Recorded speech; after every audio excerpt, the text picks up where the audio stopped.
Here is another sobering number. The Sacramento region has lost 84,000 private sector jobs in the past 5 years. This number is the 5th worst in the country. Let's go to Netta Iranpour. She is live, and we understand the bleeding in the private sector may not be over yet, Netta. It sure isn't. It might only get worse. Now, we do have a sign of the job losses right here. We're looking at a vacant lot right next to brand new model homes. You can see the wiring to build houses right here. Just no funding to actually complete the construction. That has a direct effect on those job losses, putting us at the top of another worst list. Last year, Mike Meehan had 5 people working for him. Now he's a one-man handyman operation. Those people are depending on you to put money into their household.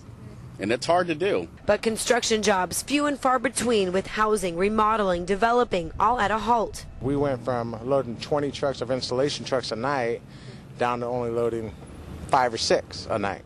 The hardest hit industries are construction, then finance, like banks, insurance, accountants, all taking a beating. In 5 years, 84,300 private sector jobs lost. That's about a 13% drop, making the Sacramento area the 5th worst region in the country for job losses.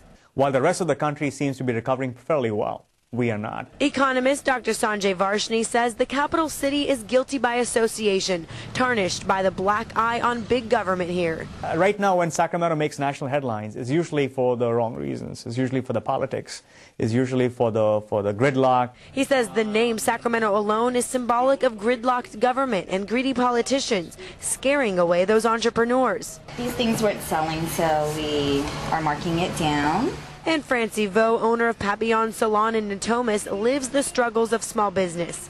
I think California is tougher. Taxes and everything is a lot higher than a lot of places, a lot of other states. Only 30 companies in Sacramento employ more than 1,000 people, so the family-run shops and the government are our biggest employers. Both those sectors feeling bleak. And of course, it does all sound pretty dismal right now. The economist we talked to says we're probably going to see more losses, but the economy is cyclical. We'll have to drop a little more before we finally can bounce back up. Well, it is clearly a microcosm of the trend. California is suffering, no question about it. Netta, good report tonight. By the way, there are other places where it is worse in California, and there you see on your screen, Los Angeles posted the nation's sharpest decline since 2005, losing more than 376,000 private sector positions. Other big drops were reported in Detroit, Chicago, Miami, and Fort Lauderdale. Speaking of